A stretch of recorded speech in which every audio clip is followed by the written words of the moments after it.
Hello, good morning everybody. Last વિડીયોમાં આપણે સુરેખ સહસંબંધ સ્ટાર્ટ કરેલું, એમાં આપણે થિયરી જોઈ હતી. તો આજે આપણે એમાં દાખલા શરૂ કરવાના છે, જેમાં મુખ્ય 3 રીત છે. એમાંથી આજે આપણે પહેલી રીત સ્ટાર્ટ કરીશું આલેખવાળી, અને આજે રીત પૂરી પણ થઈ જશે. તો સ્ટાર્ટ કરીએ આપણે આજની પહેલી રીત.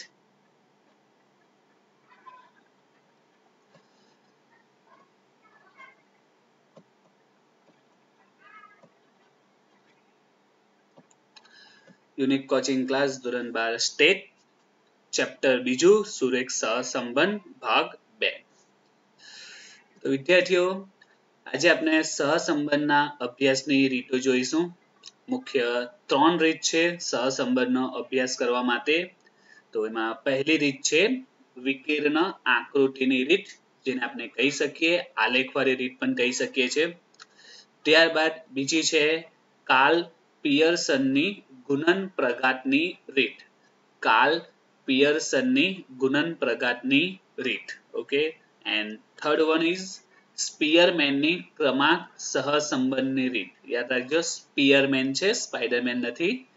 સ્પીયરમેનની ક્રમાંક સહસંબંધની રીત. મુખ્ય 3 રીત છે, જેમાં બીજી અને ત્રીજી કાર્લ પિયર્સન અને સ્પીયરમેન, આ બે રીત મોસ્ટ ઇમ્પોર્ટન્ટ છે એક્ઝામમાં પૂછવા માટે.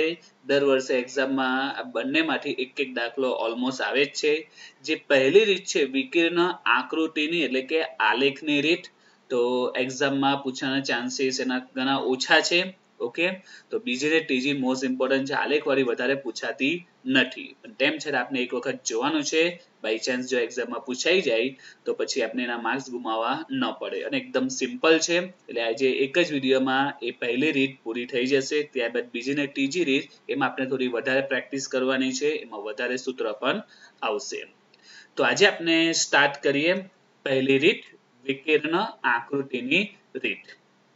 હવે વિદ્યાર્થીઓ, આ રીતમાં આપણે સહસંબંધ, જેને સંકેતમાં કહેવાય છે આર, તો એ આર ની કિંમત શોધવાની આવશે, એટલે સહસંબંધ જાણવાનો આવશે. તો લાસ્ટ વિડીયોમાં જે સમજાવેલું હતું સહસંબંધની કિંમતનું અર્થઘટન, એમાં સહસંબંધના અલગ અલગ પ્રકાર આપણે જોયા હતા. સંપૂર્ણ ધન સહસંબંધ, સંપૂર્ણ ઋણ, આંશિક ધન, આંશિક ઋણ અને સહસંબંધનો અભાવ. આ મુખ્ય 5 એના અલગ અલગ પ્રકાર જોયા હતા.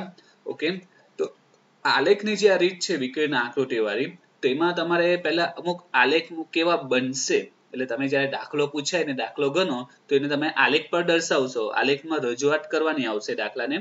તો એ રજૂઆત કર્યા પછી કેવા પ્રકારનો આલેખ બને છે, એટલે આલેખ કેવો ડિઝાઇન વાળો બનશે, કેવો પ્રકારનો બનશે, એને આધારે ખબર પડશે કે બે ચલ વચ્ચે ધન, ઋણ કે સંપૂર્ણ આંશિક કે અભાવ છે સહસંબંધનો, તેનો ખ્યાલ આવશે. એટલે આપણે જે દાખલા શરૂ કરીએ એ પહેલા આપણે સમજવાનું છે કે કયા પ્રકારની આકૃતિ બને અને કેવો પ્રકાર કહેવાય. કયા પ્રકારની આકૃતિ બને અને કેવો પ્રકાર કહેવાય. તો જોઈએ સૌથી પહેલું, તો આકૃતિને વિદ્યાર્થીઓ બરાબર ધ્યાનથી જોજો. ઓકે, કે આકૃતિ કેવા પ્રકારની બને છે, કઈ રીતે બધા બિંદુ આવે છે, એના આધારે જ ખબર પડશે કે કેવા પ્રકારનો સહસંબંધ છે. તો આમાં જોઈએ આપણે, તો જે રકમ આપેલી હશે, જે બે ચલ આપેલા હશે, ઓકે, એને આપણે આલેખ પર દર્શાવીએ બિંદુ સ્વરૂપે. તો ધારો કે એક બિંદુ અહીં આવે છે, બીજું ઉપર આવે છે, એની ઉપર, આ ત્રીજું, આ ચોથું, પાંચમું. ઓકે, તો આ પ્રકારે બિંદુઓ ગયા. તો હવે તમારે આ ડિઝાઇન યાદ રાખવાની છે કે બિંદુઓ કેવા ટાઈપના છે, કઈ રીતે આગળ વધે છે. તો ધ્યાનથી જો. ઓકે, આના પરથી આપણે 2-3 પોઈન્ટ કહી શકીએ. પહેલો પોઈન્ટ, જે પણ બિંદુઓ છે ઉપર તરફ જાય છે, જો ધ્યાનથી ઉપર તરફ જાય છે કે નીચે તરફ જાય છે, પહેલા એ ડિસાઈડ કરી લેવાનું. બિંદુઓ ક્યાં જાય છે, અપ કે ડાઉન.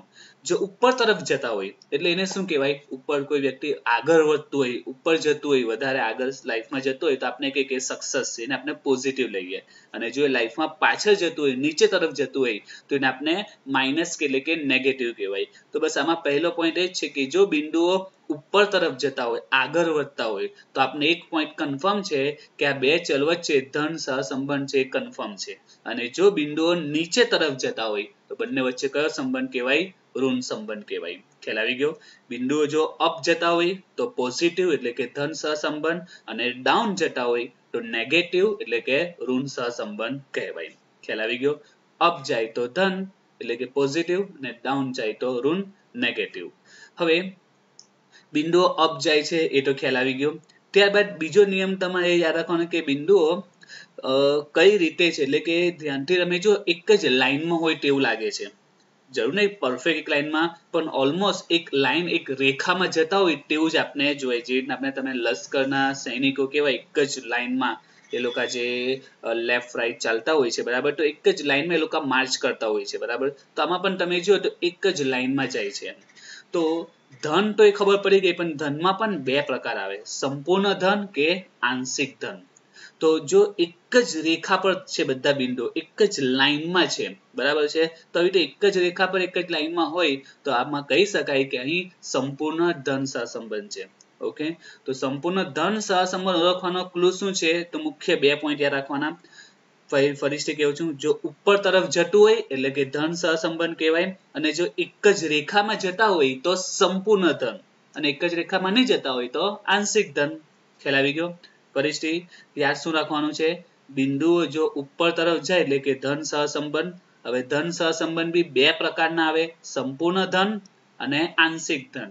તો જો એક જ રેખામાં હોય તો સંપૂર્ણ ધન, અને એક જ રેખામાં ન હોય તો એની આજુબાજુ હોય તો એ આંશિક ધન કહેવાય. જો આપણે આને આ પ્રમાણે લખી શકીએ કે વિકર્ણના આકૃતિમાં બધા જ બિંદુઓ એક જ સુરેખા પર હોય, એક જ રેખા પર છે. ત્યારબાદ તે સુરેખા એટલે કે આ જે રેખા છે તે ડાબી બાજુથી જમણી બાજુ ઉપરની દિશામાં જાય છે. ધ્યાનથી જો, ડાબીથી જમણી, બરાબર છે, ડાબી બાજુ ને આ જમણી બાજુ, તો ડાબીથી જમણી બાજુ ઉપર તરફ જાય છે. તો બંને ચલ વચ્ચે આપણે કહી શકીએ કયો સંબંધ છે? સંપૂર્ણ ધન સહસંબંધ છે. ઉપર જાય એટલે ધન કન્ફર્મ, અને જો એક જ રેખામાં હોય એટલે સંપૂર્ણ ધન સહસંબંધ કહેવાય.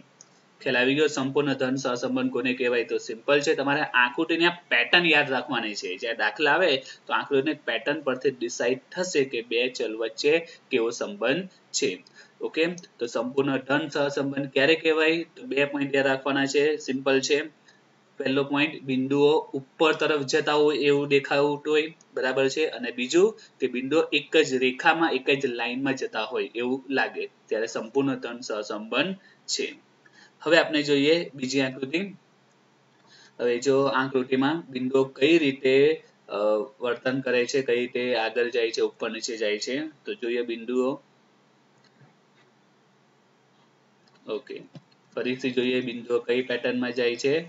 તો બિંદુઓ હવે ખબર પડી ગઈ હશે તમને કે આમાં કયો સંબંધ છે, ખ્યાલ આવી જવો જોઈએ. તો આમાં આપણે જોઈએ તો બિંદુઓ ક્યાંથી ક્યાં જાય છે? તો બિંદુઓ ઉપરથી નીચે તરફ આવ્યા છે. નીચે આવ્યા એટલે કયો સંબંધ બની ગયો? નેગેટિવ ઋણ સંબંધ થઈ ગયો. ઓકે, પહેલો પોઈન્ટ આ. અને પાછા એક જ રેખામાં જ છે, એક જ લાઈનમાં જ છે, એટલે આ શું કહેવાય? સંપૂર્ણ ઋણ સહસંબંધ છે એમ કહી શકીએ. તો આના માટે આપણે લખી શકીએ છીએ કે વિકર્ણ આકૃતિમાં બધા જ બિંદુઓ એક જ રેખા પર છે, અને આ રેખા શું રેખા ડાબીથી જમણી બાજુ કા જાય છે? નીચેની દિશામાં જાય છે. ડાબીથી જમણી બાજુ નીચેની દિશામાં જાય છે. તેથી બંને વચ્ચે કયો સંબંધ કહેવાશે? તો સંપૂર્ણ ઋણ સહસંબંધ. ખ્યાલ આવી ગયો? ડાબીથી જમણી બાજુ નીચે જાય છે અને એક જ રેખામાં છે એટલે સંપૂર્ણ ઋણ. તો સંપૂર્ણ ધન ને સંપૂર્ણ ઋણ યાદ રહી ગયું હશે. ઓકે, તો બંનેનો કોમન નિયમ શું છે? એક જ રેખામાં હોય, એક જ રેખામાં હોય, ઉપર જાય તો સંપૂર્ણ ધન અને નીચે જાય તો સંપૂર્ણ ઋણ. ખ્યાલ આવી ગયો બંને આકૃતિ. હવે જોઈએ થર્ડ વન, ત્રીજી. હવે એમાં જોઈએ કે બિંદુઓ કઈ રીતે આગળ વધે છે. તો જો વિદ્યાર્થીઓ બિંદુઓ કઈ રીતે જાય છે, આકૃતિની આ પેટર્ન યાદ રાખજો. ફરીથી જોઈએ બિંદુઓ કઈ રીતે વર્તન કરે છે. ઓકે, હવે આમાં તમે જો તો અહીં બિંદુઓ કા જાય છે, કઈ દિશામાં જાય છે? નીચેથી ઉપર કે ઉપરથી નીચે? તો તમે જોઈ શકો નીચેથી ઉપર તરફ જ જાય છે, આગળ વધે છે. ઉપર તરફ જાય છે એટલે કન્ફર્મ ધન સહસંબંધ છે. ઉપર જાય એટલે ધન, નીચે જાય એટલે ઋણ. તો ઉપરની દિશામાં જતા આપણે દેખાય છે એટલે ધન સહસંબંધ છે એ કન્ફર્મ, બરાબર છે. બીજો પોઈન્ટ, ધન સહસંબંધ તો છે એ કન્ફર્મ થઈ ગયું, પરંતુ શું એક જ રેખામાં છે? ના. પણ તમે ધ્યાનથી જો એક રેખામાં નથી, પણ આપણે એમ તો કહી શકીએ ને કે ધારો કે વચ્ચે આપણે એક લાઈન દોરી દઈએ તો એની આજુબાજુ જ કહેવાશે ને. બરાબર વચ્ચેથી આપણે જો એક લાઈન પસાર કરી દઈએ તો આપણે કહી શકીએ બધા જ બિંદુઓ એક જ રેખાની આજુબાજુ આવેલા એવું આપણે લાગે છે. એટલે એક રેખામાં તો નથી પરંતુ એક રેખાની આજુબાજુ છે એની આસપાસ જ આવેલા છે. તો આ પ્રકારના સંબંધને કયો કહેવાય? ધન તો છે જ પણ સંપૂર્ણ ધન નહીં કહેવાય, કારણ કે સંપૂર્ણ ધન માટે એક જ રેખામાં હોવા જોઈએ, એક રેખાની આજુબાજુ આવેલા છે તો એને શું કહેવાય? આંશિક ધન સહસંબંધ. તો એને આ પ્રકારે આપણે લખી શકીએ કે વિકર્ણ આકૃતિમાં બધા જ બિંદુઓ એક જ રેખા પર નથી, બરાબર છે, પરંતુ એ રેખાની શું છે? આસપાસ હોય એવું આપણે લાગે છે. એક જ રેખા પર નથી પણ એક રેખાની આસપાસ આવેલા છે. ઓકે, અને રેખા કઈ તરફ જાય છે? તો ડાબી બાજુથી જમણી બાજુ ઉપરની દિશામાં જાય છે. તો બંને વચ્ચે કયો સંબંધ કહેવાશે? આંશિક ધન સહસંબંધ છે એમ કહેવાય. યાદ રાખજો કયો? આંશિક ધન સહસંબંધ. તો હવે જો આપણે સંપૂર્ણ ધન અને આંશિક ધન સહસંબંધને સાથે વિચારીએ. સંપૂર્ણ ધન અને આંશિક ધન બંને વચ્ચે શું તફાવત છે તે? તો સંપૂર્ણ ધન અને આંશિક ધન બંને ઉપર તરફ જાય છે. બંનેના બિંદુઓ ક્યાં જાય છે? અપ જાય છે, એટલે ધન થઈ ગયું. અને જો એક જ રેખામાં જાય તો સંપૂર્ણ ધન, અને એક જ રેખાની આજુબાજુ હોય તો આંશિક ધન.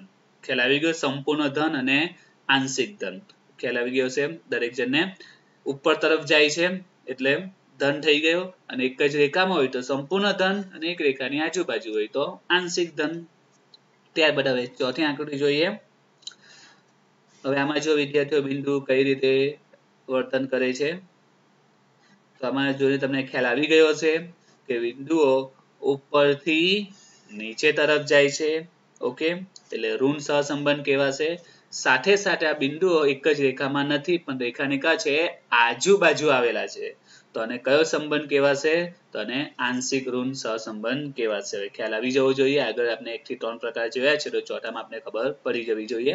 તો બધા જ બિંદુ એક રેખા પર નથી પરંતુ એક રેખાની આજુબાજુ આવેલા છે. એક જ રેખા પર નથી પરંતુ એક જ રેખાની આજુબાજુ છે, આસપાસ આવેલા છે, અને તે ડાબીથી જમણી બાજુ નીચેની દિશામાં જાય છે. ડાબીથી જમણી બાજુ નીચેની દિશામાં જાય છે એટલે આપણે કહી શકીએ બંને વચ્ચે કયો સંબંધ છે? આંશિક ઋણ સહસંબંધ છે. આંશિક ઋણ સહસંબંધ છે. તો અહીં જે મુખ્ય 4 જે પ્રકાર છે એ પૂરા થયા છે. હવે લાસ્ટ 5વો પ્રકાર તમારે યાદ રાખવાનો છે. તો જોઈએ કે હવે બિંદુઓને કયા પ્રકારની ગતિ છે. તો આમાં બિંદુ આપણે દર્શાવીએ તો ધ્યાનથી જો બિંદુઓની પેટર્ન કેવી છે તે. તો જો વિદ્યાર્થીઓ અહીં બિંદુઓની શું એક રેખામાં હોય એવું લાગે છે? ના. શું કોઈ રેખાની આજુબાજુ હોય તેવું લાગે છે? ના. શું ઉપરથી નીચે કે નીચેથી ઉપર જાય તેવું દેખાય છે? તો એવું પણ નથી દેખાતું.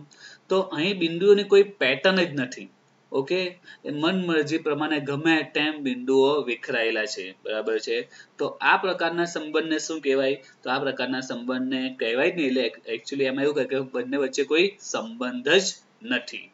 જો અને આ પ્રકારે આપણે લખી શકીએ કે વિકર્ણ આકૃતિમાં બધા જ બિંદુઓ યાદચ્છિક રીતે વિખરાયેલા છે. ઓકે, ગમે તેમ બધા બિંદુઓ વિખરાયેલા છે અને કોઈ ચોક્કસ ધબમાં ન હોય, એટલે કે કોઈ ચોક્કસ પેટર્નમાં પણ નથી. આપણે અગાઉ પેલી પેટર્ન જોયેલી અપ એન્ડ ડાઉન જતા હતા, આમાં તો અપ એન્ડ ડાઉન પણ ખબર નથી પડતી.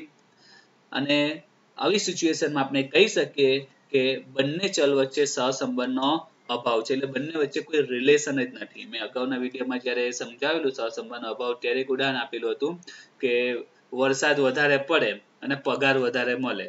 શું આ બંને વચ્ચે કોઈ રિલેશન છે? શું વરસાદ વધારે પડવાથી કર્મચારીને શું પગાર વધારે મળે છે? ના, બંને વચ્ચે કોઈ સંબંધ નથી. તો એમ કહી શકીએ બંને વચ્ચે સહસંબંધનો અભાવ છે. ખ્યાલ આવી ગયો? સહસંબંધનો અભાવ શું કોને કહેવાય તે. તો આપણે જે 5 આકૃતિ છે યાદ રાખવાની છે. આલેખમાં જ્યારે આપણે દોરીશું તો આ 5માંથી કોઈ પણ એક પ્રકારની પેટર્ન પ્રમાણે આકૃતિ બનશે. તો એ પ્રકારે આપણે એનો રિલેશન કહી શકીએ કે કેવા પ્રકારનો સહસંબંધ છે. તો હવે આજે આપણે સ્ટાર્ટ કરીએ આજનો દાખલો પહેલો. એક પેન બનાવતી કંપનીના ભાવ અને પુરવઠાની માહિતી નીચે મુજબ છે. તે પરથી વિકર્ણ આકૃતિ દોરી તેનું અર્થઘટન કરો. ભાવ આપેલું છે અને પુરવઠો આપેલું છે. ભાવ છે 5, 16, 8, 10, 20, 25 અને પુરવઠો 22, 58, 20, 45, 84, 95. હવે દાખલામાં તમે જો સ્પષ્ટ કહ્યું છે કે વિકર્ણ આકૃતિ દોરી અને તેનું અર્થઘટન કરો.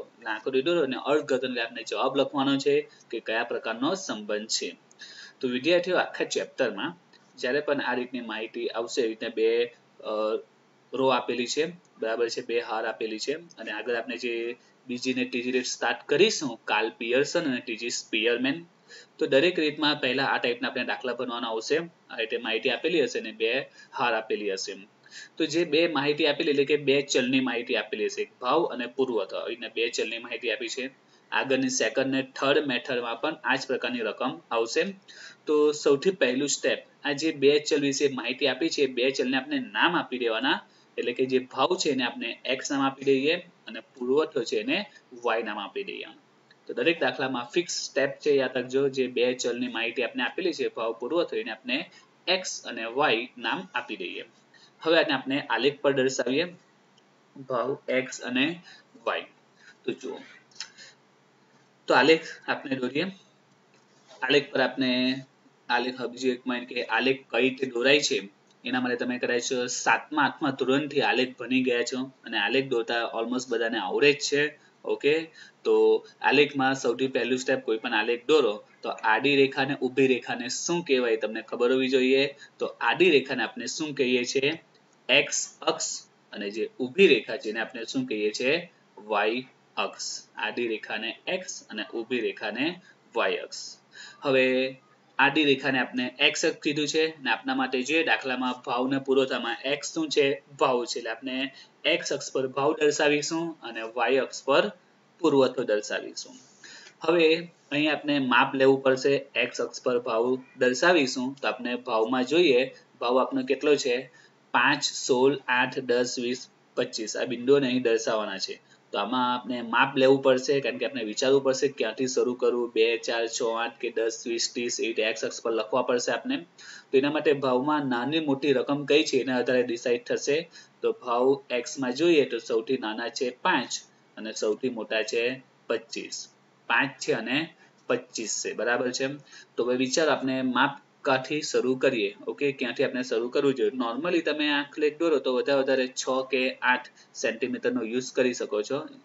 તો 5 અને 25 છે, તો આપણે 5 નો ડિફરન્સ લઈ શકીએ છીએ અને 5 થી શરૂઆત કરી શકીએ છીએ. તો x અક્ષ પર આપણે શરૂઆત કરીએ, 5 નો ડિફરન્સ લઈએ અને 5 થી શરૂઆત કરીએ. સૌથી પહેલા 5, ત્યારબાદ 10, ત્યાર પછી 15, 20, 25 અને વધારે લઈ લઈએ 30. ઓકે, ત્યારબાદ y અક્ષ પર, તો y અક્ષ પર બી તમે જો સૌથી નાની સૌથી મોટી તો 22, 58, 20, 45, 84, 95. સૌથી નાની તમે જો તો સૌથી નાની છે 20, અને ત્યારબાદ સૌથી મોટી જો તો સૌથી મોટી તમને જોવા મળે છે 95, 95. ઓકે, તો 20 અને 95 ને આપણે દર્શાવવાના છે. તો આપણે અહીં 20 નો તફાવત લઈ લઈએ. 20, 50, 100 એટલે 5 માં આવી જશે અને 20 થી શરૂઆત કરી શકીએ છીએ. તો y અક્ષ પર આપણે દર્શાવીએ 20, ત્યારબાદ 40, 60, 80 અને 100. ઓકે, હવે આલેખ આપણો કમ્પ્લીટ થઈ ગયો છે. હવે આપણે આલેખ પર બિંદુઓ દર્શાવવાના છે. આલેખની જે બેઝિક માહિતી આપણે દર્શાવવાની કમ્પ્લીટ થઈ ગઈ છે. હવે એના પર બિંદુ આપણે દર્શાવીએ. તો x અને y ના જે માપ છે, એટલે કે ભાવને પુરવઠો થઈ જોઈએ. તો સૌથી પહેલા x માં તમે જુઓ તો 5 છે અને y માં જુઓ તો 22 છે. x પર 5 છે, y પર 22 છે. પહેલા x 5 છે અને y 22 છે. તો આપણે આલેખ પર એ જ પ્રકારે બિંદુ દર્શાવવાના છે. x પર 5 અને y પર 22 જ્યાં ભેગું થાય ત્યાં આપણે પહેલું બિંદુ દર્શાવીશું. x પર 5 અને y પર 22 બંને બિંદુ જ્યાં ભેગા થાય તે. તો x પર 5 અને y પર 22 તમે જો ક્યાં ભેગા થશે, તો જો આલેખમાં x પર 5 અને y પર 22, તો આ બિંદુ પર x 5 અને y 22 ભેગા થઈ શકે છે. તો આપણે પહેલું બિંદુ દર્શાવ્યું. બસ આ જ પ્રમાણે આપણે બાકીના બિંદુઓ દર્શાવવાના છે. હવે ત્યારબાદ x પર આપણે જોઈએ તો 16 છે અને 58 છે. x પર 16 અને y પર 58. તો x પર આપણે જોઈએ, x પર 16 અને y પર 58 બંનેને દર્શાવીએ તો અહીં બિંદુ આવશે x પર 16 અને y પર 58. ત્યારબાદ x પર 8 છે અને y પર 20 છે. x પર 8 અને y પર 20, તો અહીં બિંદુ આવશે x 8 અને y 20. ત્યારબાદ 10 અને 45, તો x પર 10 અને y પર 45, 10 અને 45, તો અહીં આવશે બિંદુ. એના પછી 20 અને 84, x પર 20, y પર 84, તો આ પ્રકારે કંઈક બિંદુ આવશે. અને લાસ્ટમાં x પર 25 અને y પર 95, x પર 25 અને y પર 95. તો અહીં આપણે આલેખ પર બધા બિંદુઓ દર્શાવી દીધા છે, એટલે આલેખનું બધું કામ પૂરું થઈ ગયું છે. પણ હજી એક વસ્તુ બાકી છે, તમે બની ગયા છે. દરેક આલેખમાં જરૂરી છે, શું જરૂરી છે? તેનું પ્રમાણ માપ. કોઈ પણ આલેખ દોરો તેનું પ્રમાણ માપ લખવું જરૂરી છે. તો અહીં આપણે પ્રમાણ માપ લખીએ. તો આપણે x અક્ષની જો વાત કરીએ તો x અક્ષ બરાબર 1 સેમી. પ્રમાણ માપમાં હંમેશા x અક્ષ બરાબર પહેલું સ્ટેપ 1 સેમી લખવાનું આવશે. તમે જો 1 સેમીનો ડિફરન્સ લીધો છે તો 1 સેમી, 2 સેમીનો ડિફરન્સ લીધો હોય તો 2 સેમી લખવાનું છે. 2 સેમી છોડ્યા હોય તો અહીં આપણે 1 સેમી છોડ્યું છે. તો x અક્ષ 1 સેમી બરાબર આપણે કેટલો ડિફરન્સ લીધો છે? તો જો x અક્ષ પર તમે જો તો 5, 10, 15, 20 એટલે કેટલો તફાવત છે? 5 નો તફાવત છે. અને x પર શું દર્શાવેલું છે? ભાવ, જે રૂપિયામાં છે. એટલે 5 રૂપિયાનો તફાવત લીધો એમ કહી શકાય. 5 નો તફાવત છે ને સોરી 5 નો તફાવત છે ને x પર ભાવ દર્શાવેલો છે રૂપિયામાં, એટલે 5 રૂપિયાનો તફાવત દર્શાવે છે. તો આપણે કહી શકીએ કે x અક્ષ પર 1 સેમી બરાબર 5 રૂપિયા. એ જ રીતે હવે જોઈએ y અક્ષ. અહીં પણ 1 સેમી બરાબર આપણે કેટલા લીધા છે? તો તમે જુઓ તફાવત 20, 40, 60 એટલે કે 20 નો લીધો છે. અને y પર આપણો શું છે? પુરવઠો છે, જે ટનમાં છે. એટલે આપણે એમ કહી શકીએ આપણે 20 ટનનો તફાવત લીધો છે. 20 ટન, 40 ટન, 60 ટન એ પ્રકારે. તો yx બરાબર 1 સેમી બરાબર લખી શકાય 20 ટન. તો અહીં આલેખની દરેક પ્રકારની ગણતરી પૂરી થાય છે. એટલે આલેખ આપણો કમ્પ્લીટ થઈ ગયો છે. હજુ એક સ્ટેપ બાકી છે, એ છે એનું અર્થઘટન. આલેખ તો દોરાઈ ગયો છે, હવે એનું અર્થઘટન કરવાનું છે. અર્થઘટનમાં આપણે કહેવાનું છે કે આ કયા પ્રકારનો સહસંબંધ છે ભાવ અને પુરવઠા વચ્ચે. તો આપણે અર્થઘટન કરીએ નેક્સ્ટ પેજ પર. તો અર્થઘટન માટે આપણે શું જોવું પડશે? આકૃતિ જોવી પડશે. શરૂઆતમાં 5 ઉદાહરણ સમજાવ્યા કે કયા પ્રકારની આકૃતિ આવે, એના પરથી કઈ રીતે ખબર પડે કયો સહસંબંધ છે. તો એના માટે ફરીથી એકવાર આપણે આકૃતિ પર નજર કરીએ. તો આકૃતિ આપણે જે દોરી તે આ પ્રકારની આકૃતિ તૈયાર થયેલી. તો વિદ્યાર્થીઓ આકૃતિને ધ્યાનથી જો, બરાબર છે. આના પર તમે કયા કયા પોઈન્ટ કહી શકો છો? તો સૌથી પહેલો પોઈન્ટ કહી શકાય છે, તો પહેલું તમારે એ જ જોઈ લેવાનું કે જો ફરી એક પોઈન્ટ સિમ્પલ તમને કહું છું યાદ રાખવા માટે. પહેલા એ ડિસાઈડ કરી દો કે બિંદુઓ ઉપર તરફ જાય છે કે નીચે તરફ. પહેલો પોઈન્ટ આ જોઈ લેવાનો. બીજો પોઈન્ટ જોવાનો એક જ રેખામાં છે કે રેખાની આજુબાજુ છે. બસ આ 2 પોઈન્ટને આધારે તમે ડિસિઝન લઈ શકશો કે કયા પ્રકારનો સહસંબંધ છે. તો આમાં તમે જો તો બધા જ બિંદુઓ ઉપર તરફ જાય છે. ઓકે, ડાબીથી જમણી બાજુ અપ જાય છે, ઉપર જાય છે, એટલે ધન સહસંબંધ કન્ફર્મ છે. ઉપર ગયો એટલે ધન કન્ફર્મ. હવે જો એક જ રેખામાં જતા હોય તો સંપૂર્ણ ધન, અને એક જ રેખાની આજુબાજુ હોય તો આંશિક ધન. ખ્યાલ આવી ગયો? પહેલું શું ડિસાઈડ કરી દેવાનું? ઉપર જાય છે કે નીચે જાય છે? જો ઉપર જાય તો ધન સહસંબંધ, નીચે જાય તો ઋણ સહસંબંધ. ઓકે, ત્યાર પછી રેખા જોવાની. એક જ રેખામાં હોય તો સંપૂર્ણ, અને એક જ રેખાની આજુબાજુ હોય તો આંશિક. તો અહીં વિદ્યાર્થીઓ આપણા બધા જ બિંદુઓ ઉપર તરફ જાય છે અને એક જ રેખાની આજુબાજુ છે. એટલે આ ધન સહસંબંધ છે. કેવો ધન સહસંબંધ? આંશિક ધન સહસંબંધ છે. હવે આપણે એનો જવાબ આ પ્રકારે લખી શકીએ કે નીચેના આકૃતિમાં બધા જ બિંદુઓ એક જ રેખા પર આવેલા નથી. ઓકે, ત્યાર પછી એક જ રેખા પર નથી તો ક્યાં આવેલા છે? પરંતુ તેની આસપાસ આવેલા છે. એક રેખા પર નથી પરંતુ એની આજુબાજુ આવેલા છે. અને બીજું કહી શકાય કે બિંદુઓ ક્યાંથી ક્યાં જાય છે? તો ડાબીથી જમણી બાજુ અપ જાય છે, ઉપર તરફ જાય છે. એટલે બંને ચલ વચ્ચે કયો સહસંબંધ કહેવાશે? તો બંને ચલ વચ્ચે આંશિક ધન સહસંબંધ છે એમ કહી શકાય. તો અહીં આજનો આ દાખલો પૂરો થાય છે, આ રીત પૂરી થાય છે, અને સાથે આજનો વિડીયો પણ આ પૂરો થાય છે.